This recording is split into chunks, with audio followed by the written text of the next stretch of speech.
And bless your heart, you're sitting here as DSS listening to all this. DSS is asleep right now. Would you check to make sure that I've got that recording? I think I do, but double check it. And always do. Mm-hmm. And always do. Always. Okay. Yep. We're going to get back to our statutes now, so you guys can get on home, because I know you want to. Shoplifting. Okay. Shoplifting is, you don't have to do as much as you think you do to commit a shoplifting, okay?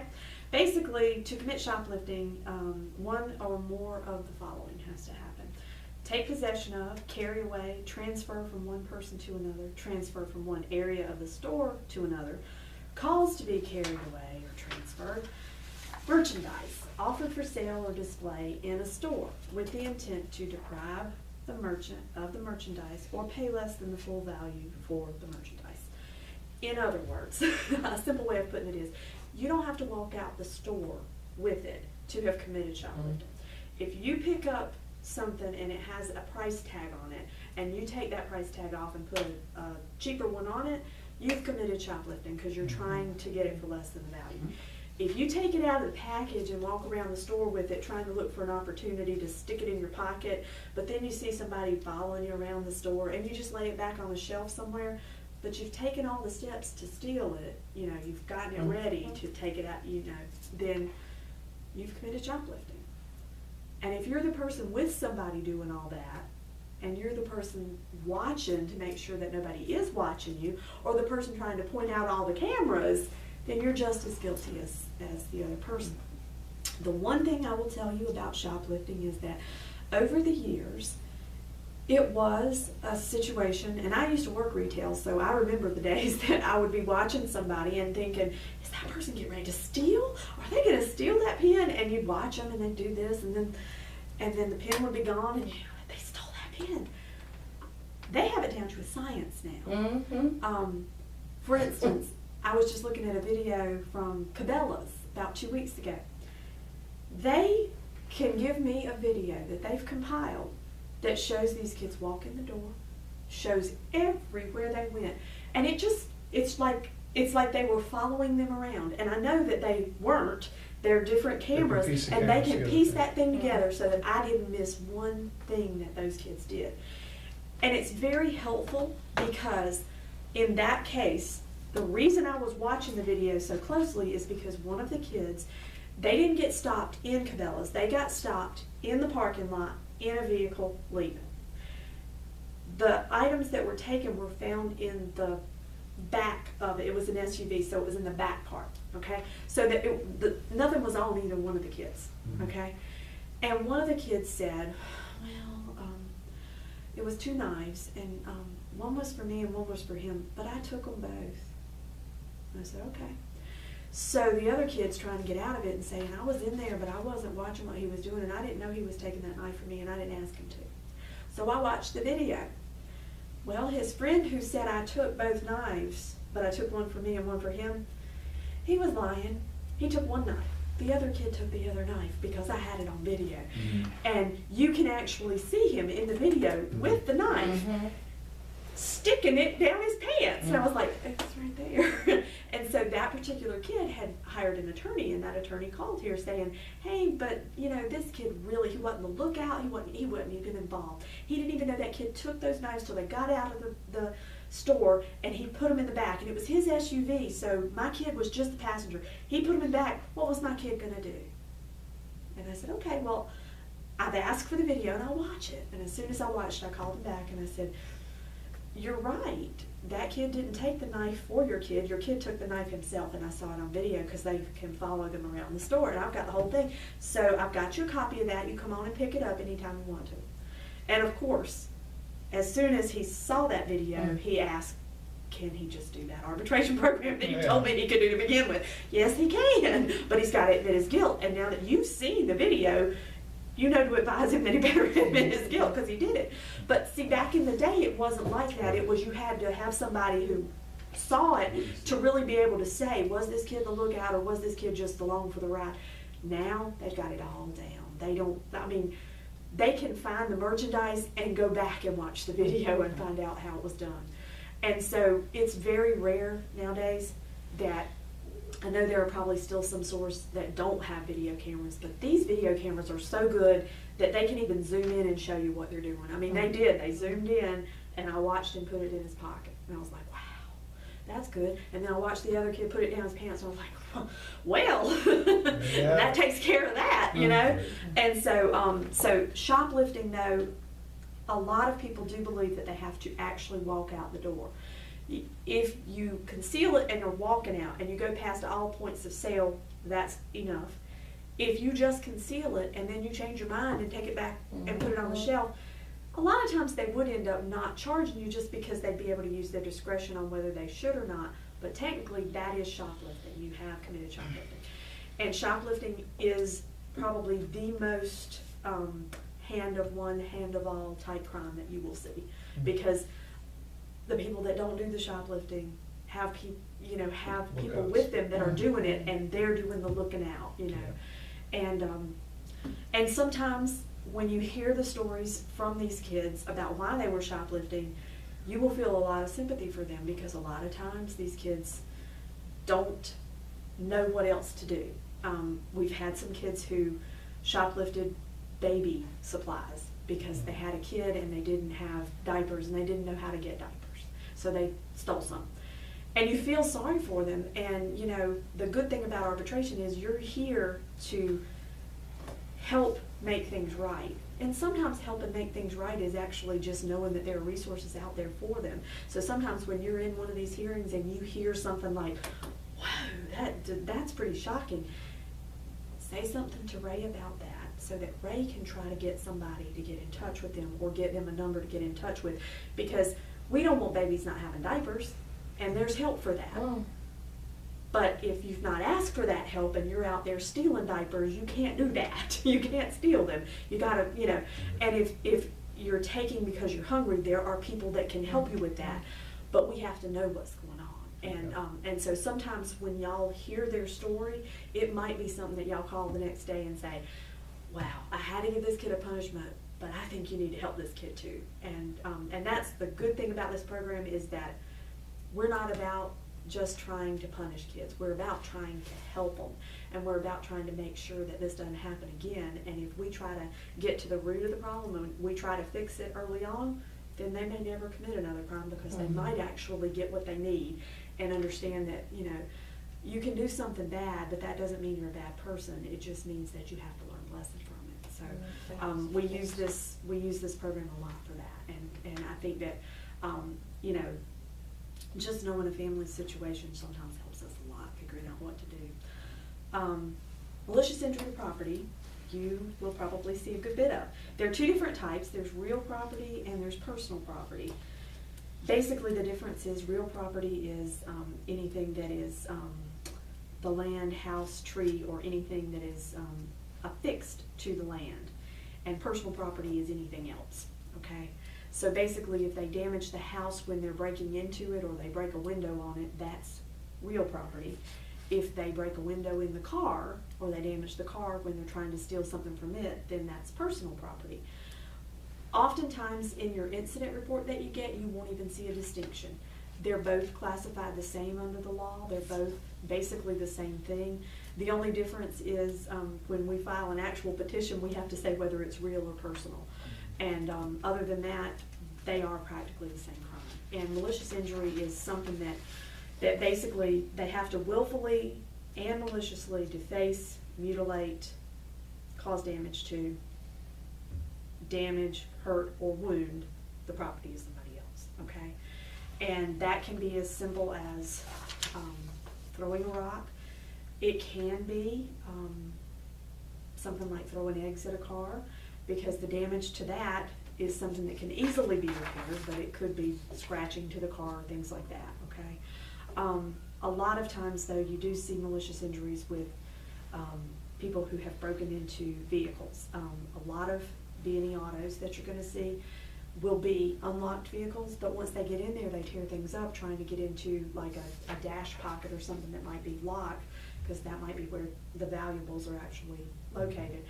And a lot of times they will damage things for absolutely no reason, like kids, once they about, I don't know, maybe 3 or 4 months ago, I got a case where it was a B&E auto and they broke into about 5 or 6 cars. One of those cars had a fire extinguisher, so guess what? They pulled They it up. pulled it. Yeah. They pulled it and Wow. they ruined the interior of that car with that. Yeah. But if it wasn't in there, they didn't do that to any of the other cars, so clearly they weren't out to damage the car. But when they saw it, they took their opportunity, so they got an extra charge for that, and they ended up having to pay more restitution for that. But that is something we do see. Receiving stolen goods and possession of a stolen vehicle. I use those kind of interchangeably because basically the difference is buying or receiving the stolen property or the stolen vehicle without knowledge that the that the goods are stolen. That's what that crime is. The difference is if it's stolen property, we call it receiving stolen goods. If it's a stolen car, we call it possession of a stolen vehicle. It's very difficult to possess a stolen vehicle without knowing it's stolen because clearly if you're a juvenile and somebody's giving you a car to drive, you need to be suspicious, okay? Just right off the bat, you need to be suspicious. Especially if the person giving you the vehicle to drive is about your same age. It's pretty clear it's not theirs. They just didn't win the lottery and get that Mercedes Benz. Exactly. You will see sometimes possession of a stolen vehicle or receiving stolen goods is the charge. But when you read that incident report, you think that that might be the person who stole it, okay?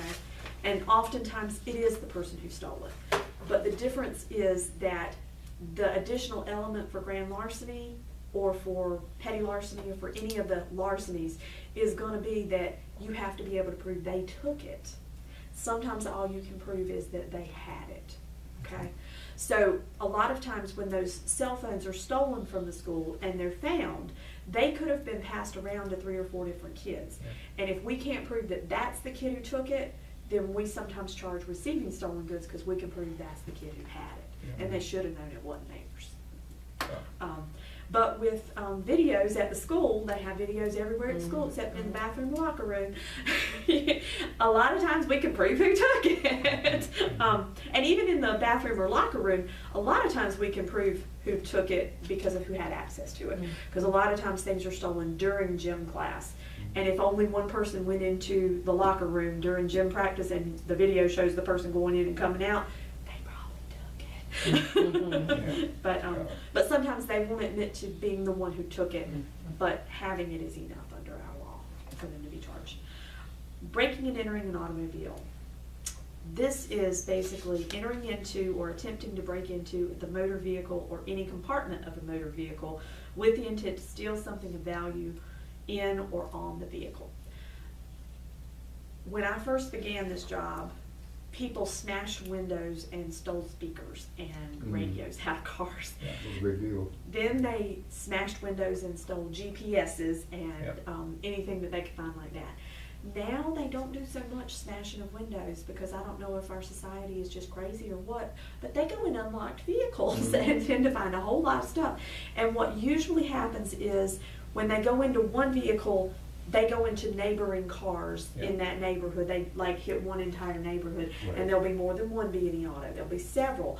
And what will happen is that people will come outside and they'll realize that either the globe light inside their car is on, the dome light, or that the door's not completely shut, or that everything looks like it's been looked through. A lot of times the only thing that gets taken is change because some people only keep change in their cars.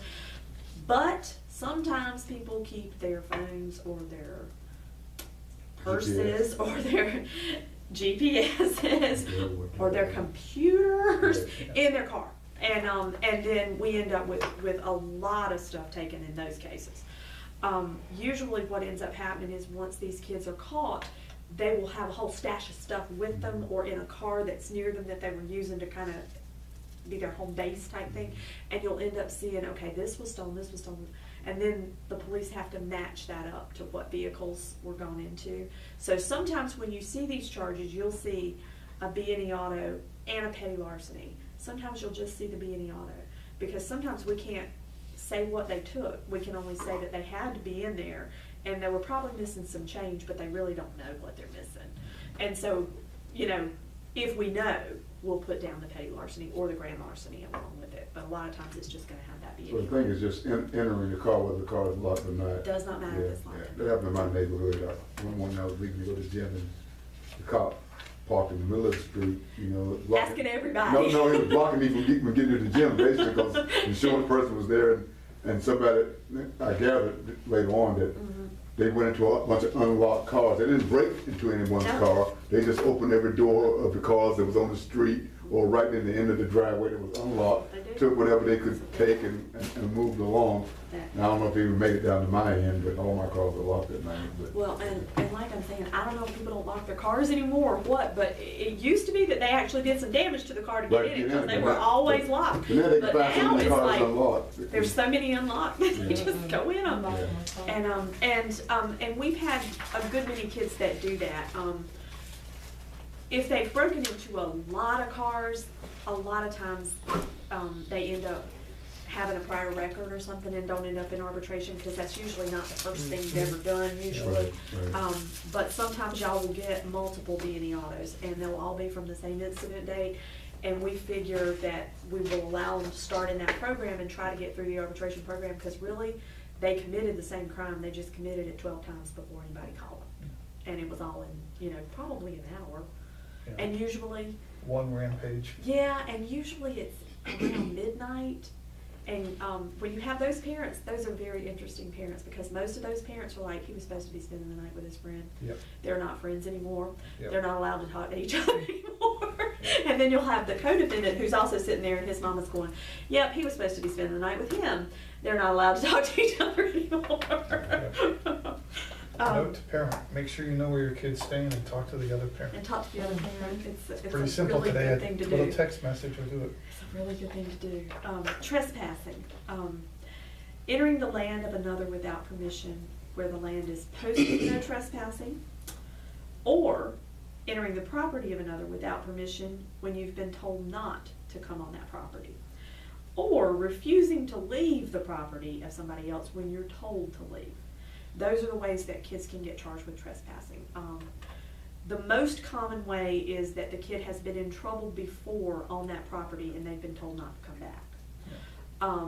We don't have as many that go on posted land, and I don't know if that's just that Probably can't not see. as many people have it posted, so they don't really know that people are on their land as much. I don't know, but we normally get that number 2 kind the most. We do also get some that refuse to leave, and that has happened, but it's not as often as the trespassing. Just coming somewhere that you've already been told not to go. One example that you'll see a lot of there is apartment complexes where kids were going and they would Playgrounds and go and pools. they would play in the swimming pool and do things, and they don't live there. And when the apartment managers find out about it, they don't really want you there, because then that's liability on them when you're swimming in a pool and you don't even pay rent at their apartment complex. So they would have the police officers come out and serve you with a trespass notice, meaning don't ever come back again. And that's usually done in writing, but it does not have to be in writing. If somebody came on your property and you didn't want them there and you said don't ever come back again, that would be enough. But- Okay.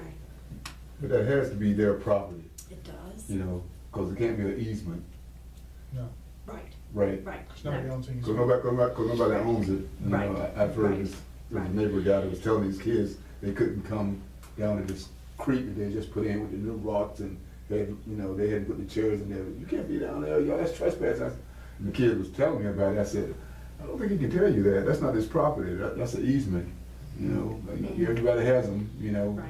That's owned by the city. Somebody can tell you. Well, somebody that, can, but he's it's not the, him. it's not- Yeah, yeah, right. yeah. He's not the one Right, that controls whether you right, go down or not. right, Because right. you're just down there trying to see tadpoles in the water and all that kind of stuff. That's what kids do. Right. Yeah. You might not like you down there, Right. because it's close to his property, but it's not his property. Right. Right. It has to be. It has to be your. Or it your has to property. be something that you're renting. Like if you Right, rent right, a property, right, that's considered right, your that's your property for property. this part. Yeah. Right. Yeah. And you do see that sometimes with kids who've gotten in trouble for possibly shoplifting or suspected shoplifting, but they didn't get charged with it. Sometimes the store will just say, I'm warning you right now, don't ever come back in this store. And then when they come back and they get caught in the store, they can be charged with trespassing just for being Okay, there. because you've been told. Because you've been told. Right, got it. Okay. Burglary. Oh, this one's a little small for you guys to see. Okay, well, Yeah, thank you. yeah, I did a really good job with that one. Okay.